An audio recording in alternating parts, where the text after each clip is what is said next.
Hello, neighbor. Hello, I neighbor. loved Mr. Rogers when I was little.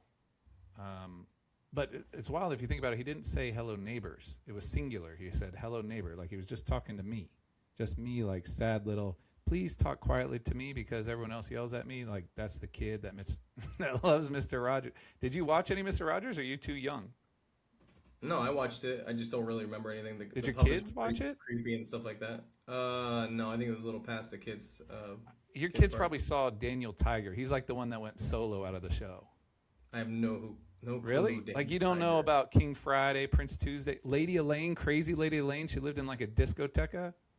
No, I have no clue who those people are. Okay, never mind. Fine, Mr. Rogers, man. I just saw an episode the other day. I was like, oh, I miss Mr. Rogers, and he takes you through his model.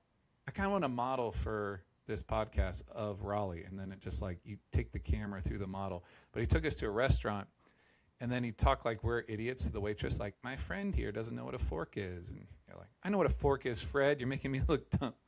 Anyway, I'm Chris Cronin, right here at Longleaf Baseball. This is my buddy Corey Bodette. Brodette, as it's written on the screen now, which is a good nickname. He does various things. Used to be in Raleigh. Now you're in Barcelona. Have you tried any Spanish yet? Spanish what? Women or Speaking it. what? Speaking it? No, no, no. I mean, I speak sometimes, but most people. Well, actually, you'd be surprised how many people don't speak English here. And then they also speak the Catalonian thing too, which is a Yeah. little You're confusing. calling it But Barcelona, though. You're not trying Barcelona, right? no, with the pronunciation, the Yeah, with Spanish the TH pronunciation, thing. like Do you gracias. remember when we used to go to different cities and we had nicknames and I was Mitchell, but I went by Chell? I love I that do joke remember that still. one day. That Were one you day. Kodiak or Kodak? What was. It was the bear, Kodiak. Oh, okay. Let's talk you, man. Let's talk about your baseball hood. You're you're a Yankees fan. Yep, all my life. Yeah, yeah, yeah. And you got that because your dad. My dad grew up watching the Yankees, Lakers, and Giants. All the Are you teams that kind of won a the highlights fan? championship. How many Yankee games are you watching full games? Like what? Watching them now in Yeah, Spain? yeah. I'm not watching anything in Spain. I was up late last night. The Cubs came back in extra innings. It was pretty crazy.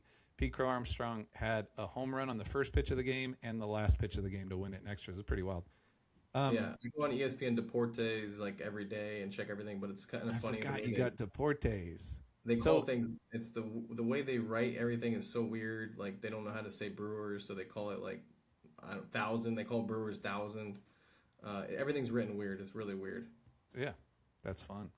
Let's talk Yankees minute. Where are you at? What's the Yankees doing this year? Where are they going? How far are they going? They're going the same place they always go every year. They're going to be done in the first or second series. They're not going to the World That's the Series. fatalistic Yankee fan in you. That's Yeah, nice. at least they You got a like good any of the moves shortstop they now. made at the So. deadline? What's that? No, they picked up Helliot and he sucks. He's batting like 2 for 30 or something stupid. And then the other dude on first base, what's his face? I don't even remember his Goldschmidt. name. No, no, no. Goldschmidt's actually having a great year. He's having Yeah. like 16 home runs. No, the guy that they picked up in the trade. What the hell's that guy's name? The first baseman. I don't know. But I heard The Jazz guy you Chisholm said that not was a doing so great good this pickup. year. The guy you said that was a great pickup. He's got like 28 home runs. He's batting like 287, 290.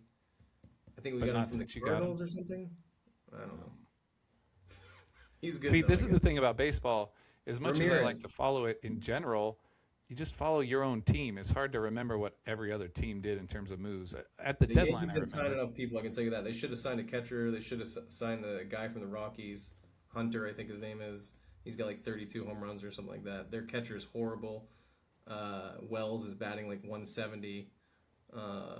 They finally got a great shortstop. That Lombard guy's gonna be the future. I think he's amazing. Like he's killing it, just killing it. So I think he's gonna be really good. And then Volpe, they'll get rid of Volpe forever and never see Volpe again. He's down at the minors now. Yeah, they're trying to train him as a second baseman. They've given him so many shots. They say that they've given him more play appearances than anyone else in 3 years Oh, I compared did to what see he's that. done in 3 years. He's absolutely shot. He's done. He's toast. Where are I don't you want. on baseball? Is baseball ahead of football for you? Or you like NFL best? No, baseball's number one for me. Really? Okay. Yeah, I'm not sure I always knew number one. that. All right. Yeah. Generic question. What's your favorite thing about baseball? Playing it or actually watching it? Probably watching. You don't do a lot of playing anymore. Not anymore. Not anymore. Watching it. Probably seeing the guys hit home runs. I think that's probably. I've always been excited about the home run. Definitely the home run. How much did you go to Old Yankee Stadium versus New Yankee Stadium? How many times did you go to Old? I used to go with my dad, and we'd go through the spot where you can get autographs from all the people. So you in 1996, we were there. We signed. I got Derek Jeter signed baseball. I got baseball. Tino Martinez, all those guys. Paul O'Neill. Everyone said when Paul O'Neill came over, they said, "Don't call him by his name. Don't call him by his name." And then one guy was talking shit to him, and he looked over at him, and the guy just like ran. He was like really like intimidating. So I would go to baseball games with my dad, and I saw one day Ruben Sierra came in. First day he came in with a Porsche, and then the day the game got rained out, and the next day he came in with like a 1987 like Ford Mustang or something like that, and he was kind of weird. It was funny, and he had all these gold chains on and shit. And then Jose Canseco walked by when he was on the Red Sox, and everyone was booing him and stuff like that. So it was cool. We also got to see when we were there. I think it was called the Players Club or something. Anyway, it was outside where all the players. They don't do it anymore, but you get to see all the players. And one time they just barely signed Strawberry for the second or third time, and everyone was all excited. It was cool. But yeah, I went to probably maybe like maybe like That's seven back when I games. watched the Mets. I love Daryl Strawberry. Yeah. So maybe like 7 games there, I think maybe, and then I've I been have to a the new I have a stadium. bit I have a piece on the site where I talk about kind of elements of ballparks that make them good ballparks. And it's not all the same. Obviously, you can have different combinations, but my impressions, not going that much to both ballparks, is that old one was better, even though it was kind of weird and plasticky in parts and metallic and super steep in Loud. the nosebleeds. Um, and the new one's very nice. They did a nice job with it. It's just a little bit airporty. I don't know. What was your favorite part or part of the design or the way the old Yankee Stadium worked or the way it was laid out? I don't really remember that much about the stadium. I remember, like, obviously it was a lot different than the one that is there now. This one's almost too nice.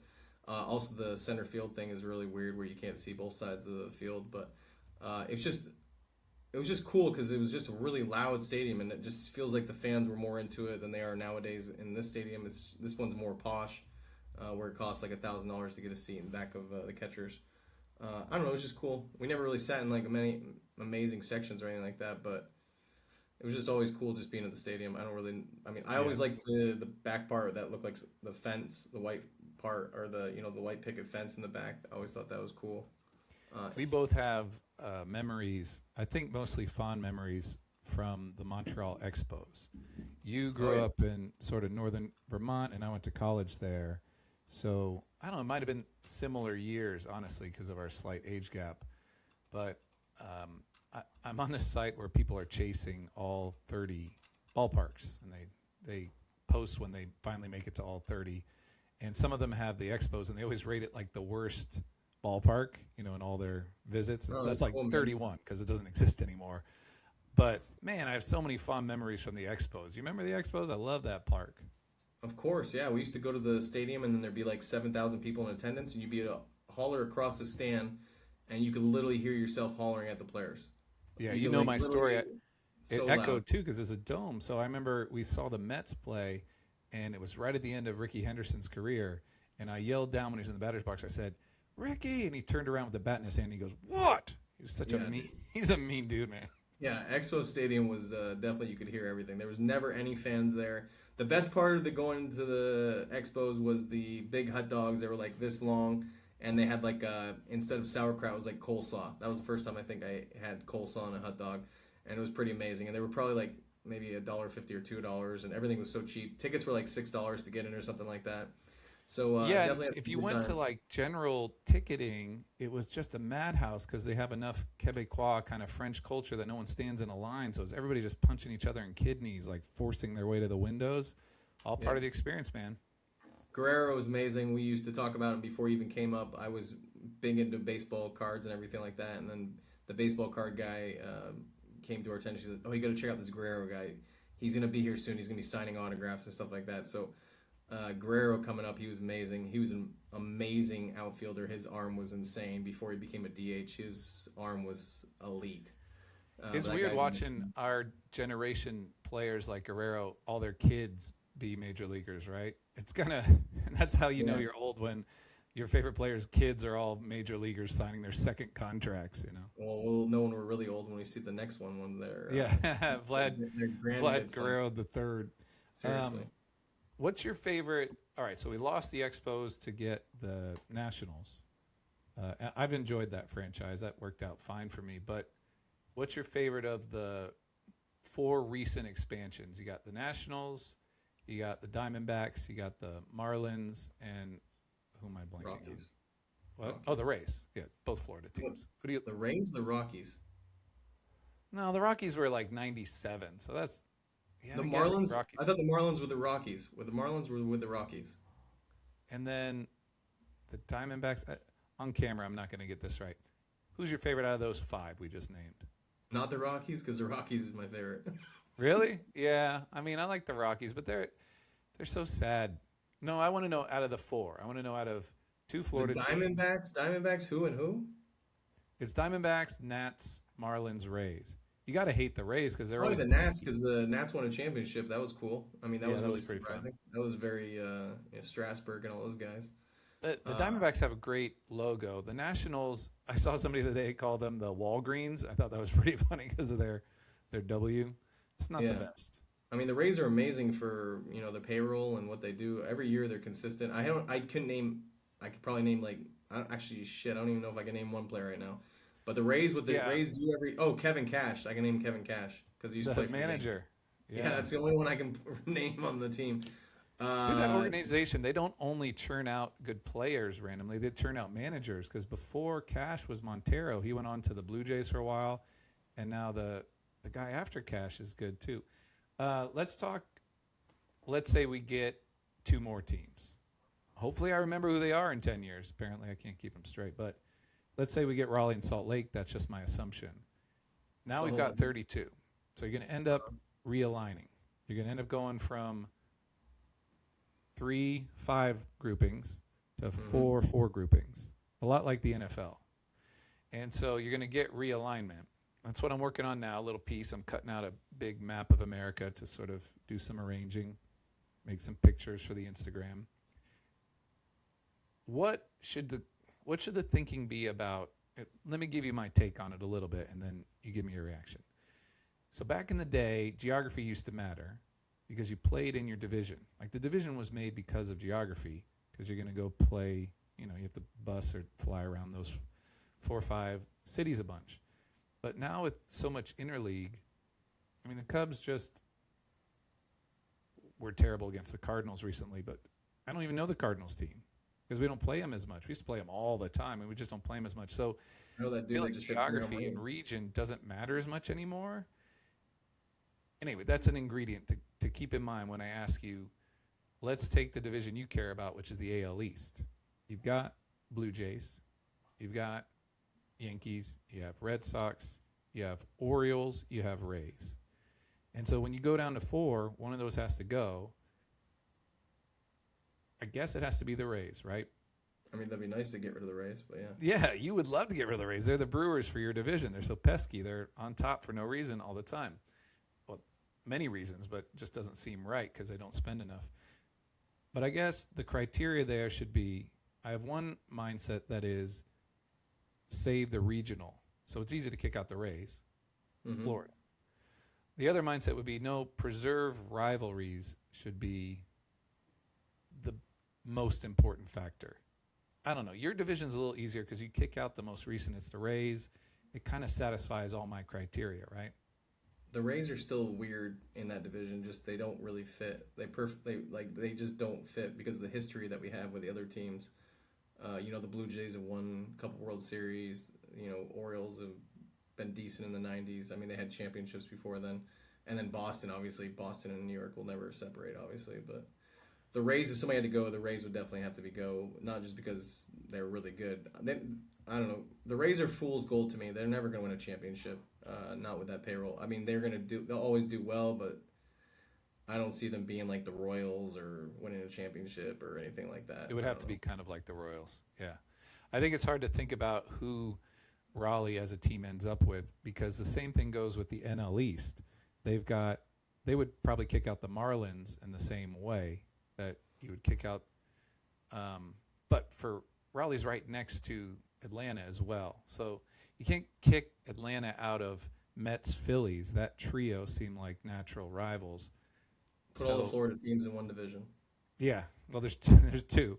So it's those White two Sox. Florida teams, Raleigh, and then that's the problem. If you don't have Atlanta, you have to scoop up Cincinnati geographically is kind of close, or Houston, or some other weird team that the other division doesn't mind kicking out. So, what's your take on the odds? Come on, let me give a little background to listeners who don't know you. I like to tease that you're like a power hitter in the modern baseball game. You're a true outcome guy. So when we say that in baseball, it's sort of like strikeout or home run. And in my life, I find you to be 100% correct half the time. Go do the math on that, mathematicians. So that's the grain of salt I introduce your take on, your gut feeling on Raleigh's chances of getting a team. Obviously, for me, the site assumes we are. I'm just writing like we are. But your gut take on how foolish an enterprise go ahead. What's your gut take? Raleigh has a 10% chance of getting a team. Oh, God. End of podcast. Thanks, buddy. Love you.